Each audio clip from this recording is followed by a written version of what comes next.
Before October 7th, the most embarrassing moment for Benjamin Netanyahu might have been in 1997.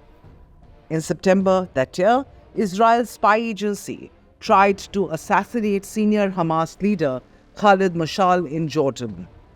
They sprayed poison on him but were caught.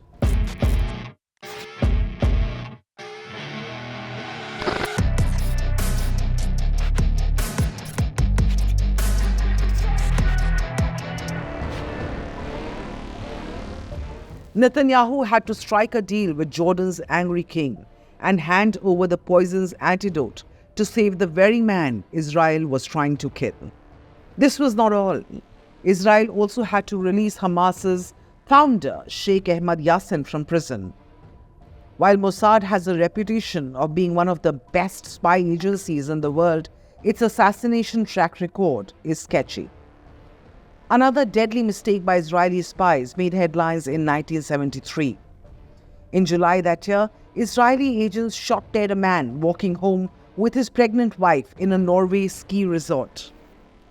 The Israeli spies thought the victim was Hassan, a PLO leader accused of masterminding the killing of 11 Israeli athletes at the 1972 Munich Olympics.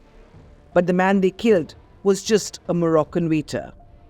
The wrongful murder was part of Mossad's famous operation after the Munich massacre to kill all those involved. Israel's assassination operations are once again in the news because of the death of Saleh Al Arouri. Arouri was killed in a drone strike in Lebanon's capital Beirut on January 2. He is the senior-most Hamas leader to have been killed since the group's October 7th attack on Israel. The Israeli government and military have not publicly confirmed their role in the killing, but an Israeli parliamentarian tweeted congratulations to Israeli security forces for the operation. This has also been confirmed by Israeli government sources to news organizations. Despite Tel Aviv's silence, many have taken it for granted that it was Israel behind Arouri's killing. This is because of statements made since October 7th by top Israeli officials, including the Prime Minister. In November, Benjamin Netanyahu said this at a press conference. אני הנחיתי כבר את המוסד לפעול נגד ראשי החמאס באשר הם.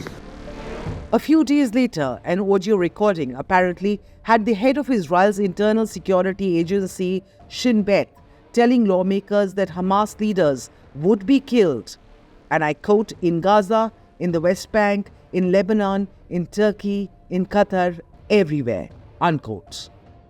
But the problem for Netanyahu is that many are seeing this as just muscle flexing for headlines rather than as a genuine strategy against Israel's enemies.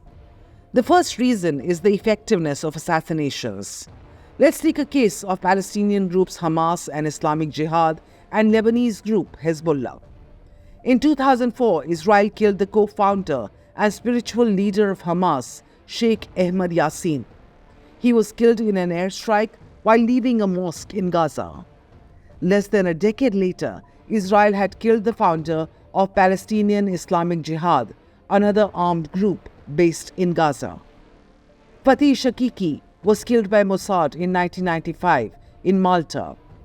Then in 2008, Israel and American spy agency CIA killed Hezbollah leader Imad Moghniyeh.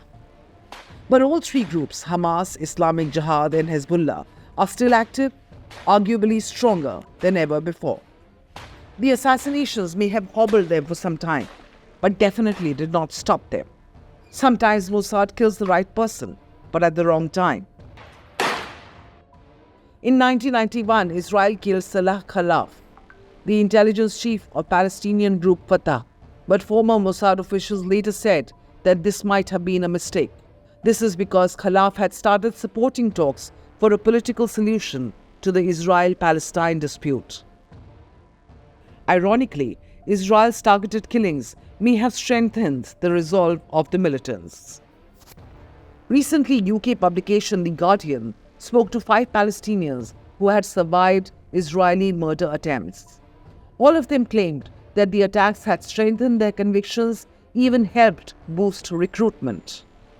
So when the results are not certain, why are Netanyahu and other Israeli leaders set on carrying out high-profile assassinations? Some believe that it's just Israeli officials trying to redeem themselves after being humiliated by Hamas in the October 7th attack. Another aim could be to show the Israeli public that they are safe and that Israel's security forces are in control of the situation. Comparisons are being drawn between the new plan, which is called Nili, and the assassination spree after the Munich Olympics. Even the chief of Shin Bet agency called the new plan R Munich in the leaked audio recording. But there is a big difference and a challenge between then and now. After the Munich Games, Israel had mainly carried out assassinations in Western Europe, where most of the countries are its allies. But this time, many of the top leaders of Hamas are stationed in Qatar and Turkey, like the group's political chief, Ismail Haniyeh. Turkish President Erdogan has openly warned Mossad against trying anything in the country. Just yesterday, it was reported that Turkey had detained more than 30 people for allegedly spying for Israel. Qatar will also not tolerate any clandestine operations on its soil, and Israel is not likely to take chances. This is because Qatar is an important mediator between Israel and Hamas in the ceasefire and also for hostage release talks. Hamas leaders could also escape to Israel's neighbor Egypt, where secret operations would again be difficult. Even Western Europe may not look the other way this time. A former Mossad official told The Guardian that any operations in the UK, France or Germany would cause catastrophic diplomatic damage, quote unquote. But there are many who believe that assassinations are the right way to go. Right or wrong, effective or useless, it is certain that Netanyahu will go ahead with his plan of taking down the masterminds of the October 7th attack, even if to salvage some of his public image as Mr. Security. But one thing that Israel will have to be careful about is not to spark a wider conflict in the Middle East while doing so. Already, the killing of Arouri has led to threats of revenge from not just Hamas but also Hezbollah, in whose backyard Arouri was murdered. Can Israel, the Middle East, and even the world afford a bigger conflict?